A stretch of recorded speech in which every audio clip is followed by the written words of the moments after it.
आजकल डॉक्टर्स के पास पहुंचने वाले बहुत से लोग ऐसे हैं जिन्हें नींद न आने की शिकायत रहती है। वो परेशान हैं कि उन्हें 8 घंटे तो क्या 5 घंटे भी ठीक से नींद नहीं आती। वहीं दुनिया का एक हिस्सा ऐसा है जहां माजरा अलग दिखता है। नमस्कार, मैं हूं संजय बिष्ट और आप देख रहे हैं इंडिया लाइव। 90 के दशक में सोवियत संघ से अलग विदेश कजाकिस्तान के 2 गांवों में लोग कहीं भी कभी भी सो जाते हैं। रूस और जर्मन आबादी वाले गांव कलाची और फ्रांसों में ये नज़ारा इतना आम है कि साइंटिस्ट इसे स्लीपी हॉलो यानी कि झूठी नींद भी कहते हैं। उत्तरी कजाकिस्तान के गांव हमेशा से ऐसे नहीं थे। साल 2010 की बात है, तब पहली बार ऐसा हुआ था जब स्कूल गए बच्चे क्लास चलते हुए अचानक सो गए। टीचर ने उन्हें डांटा, जगाने की कोशिश की, लेकिन बच्चों पर कुछ असर नहीं हुआ। बच्चे सोते रहे, 1-2 घंटे नहीं, 1-2 दिन नहीं, लगभग पूरे हफ्ते। इसके बाद हर उम्र के लोगों के साथ ऐसा होने लगा।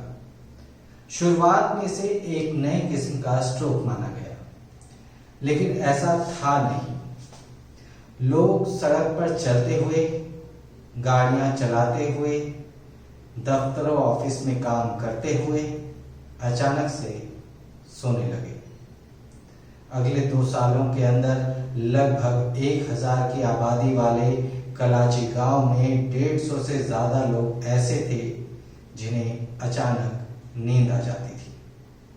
कई लोगों को नींद के पहले कुछ ऐसे एपिसोड्स हुए जिसकी वजह से उन्हें चक्कर आते थे, उनका सर घूमता था और फिर अचानक से वो बेहोश हो जाते थे, जिसे हम नींद बोल रहे हैं। नींद से जागने के बाद वो कई दिनों तक नॉर्मल नहीं हो पाते थे। सिर दर्द, हेलुसिनेशन जैसी दिक्कतें उन्हें रहने लगी। शुरुआत में इसे मास हिस्टीरिया माना गया। मनोवैज्ञानिकों का तर्क था कि ये भी अमेरिका के बिन लादेन इच नाम वाली बीमारी जैसी कोई चीज है। दरअसल अमेरिका में आतंकी हमले के बाद वहां के लोगों की स्किन पर रैशेस और उन्हें खुजली की शिकायत होने लगी थी। उन्हें इसके अलावा कोई और दिक्कत या समस्या नहीं थी। बाद में पता चला कि ये एक मनोवैज्ञानिक असर था, जो कि आतंकी घटना के बाद लोगों के दिमाग पर पड़ा था, जिसकी वजह से उनकी स्किन पर रैशेस होते थे, उन्हें खुजली होने लगती थी। समय बीता और ये बीमारी खुद ब खुद खत्म हो गई। ये तो हुई अमेरिका की बात, लेकिन कजाकिस्तान पर तो कोई टेरर अटैक नहीं हुआ था। ऐसे में वहां मास हिस्टीरिया जैसी बात भी नहीं होनी चाहिए। जब सवाल खड़े होने लगे तो जवाब भी मिलने लगे, जिनमें से एक जवाब था न्यूक्लियर वेपन। लगातार ऐसा होने लगा। वहां की सरकार अलर्ट हो गई। सबसे पहला शक नेशनल न्यूक्लियर सेंटर पर गया। बता दें कि सोवियत संघ के दौर में इस हिस्से में न्यूक्लियर वेपन पर काम होता था। वहां यूरेनियम की खदानों में काम हुआ करता था। हालांकि वो खदानें, वो न्यूक्लियर वेपन बनाए जाने वाले कारखाने अचानक से बंद कर दिए गए, लेकिन रेडिएशंस का असर बना रहा।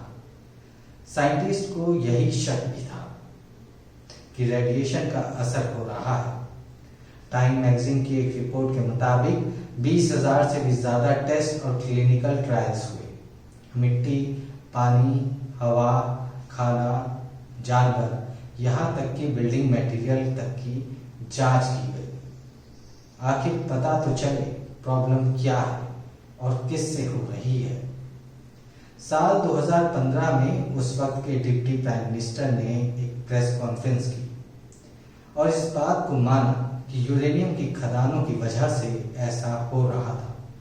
असल में खदानों पर लंबे समय तक काम चलता रहा और इसके बंद होने के बाद भी कार्बन मोनोऑक्साइड रिलीज होती रही, जो कि हवा में मिलकर लोगों के दिमाग में जाने वाले ऑक्सीजन के स्तर को कम कर रही थी। यानी वहां की आबो हवा में ही जहर घुल चुका था, जिसका असर दिमाग पर होने लगा था। वहां रहने वाले लोगों के दिमाग को, ब्रेन को पर्याप्त ऑक्सीजन नहीं मिल रही थी, बल्कि हवा में मिक्स कार्बन मोनोऑक्साइड मिल रही थी, जिसकी वजह से उनके दिमाग सुन्न हो जाते थे।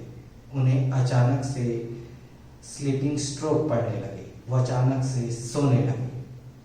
वैज्ञानिक भाषा में इस स्टेज को सेरेब्रल हाइपोक्सिया कहते हैं।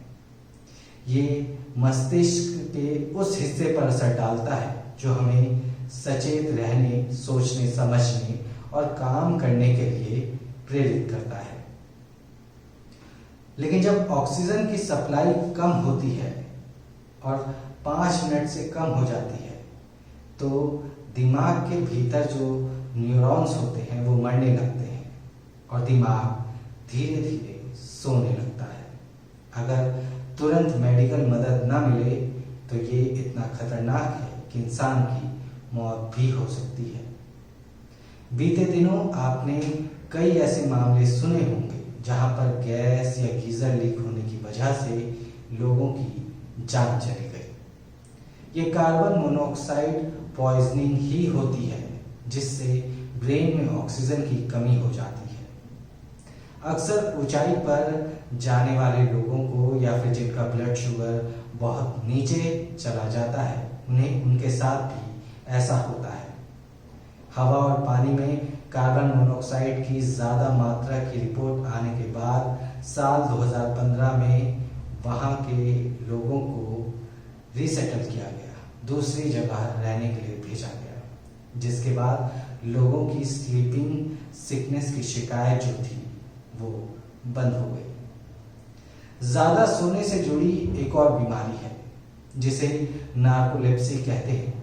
इसमें रैम यानी कि रैपिड आई मूवमेंट वाली नींद ज़्यादा होती है, जिसमें सपने आते हैं, मस्तिष्क सक्रिय रहता है और मरीज को बहुत ज़्यादा नींद लेने के बाद भी ऐसा लगता है कि जैसे उसकी नींद पूरी नहीं हुई।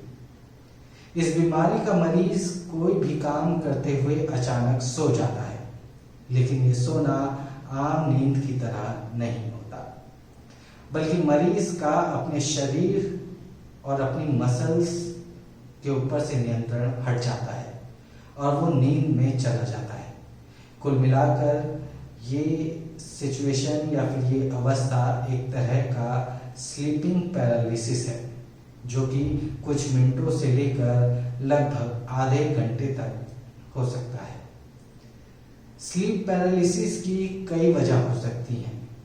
ज़्यादातर मामले ब्रेन में एक न्यूरोकेमिकल की कमी के चलते होते हैं।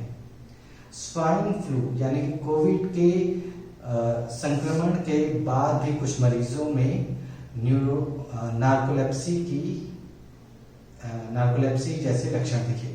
हालांकि साइंटिस्ट ये निश्चित तौर पर नहीं कह पाए कि H1N1 वायरस की वजह से, इस बीमारी की वजह से इन लोगों को ये नार्कोलेप्सी की बीमारी हुई है, क्योंकि ये बीमारी जो है वो जेनेटिक भी हो सकती है।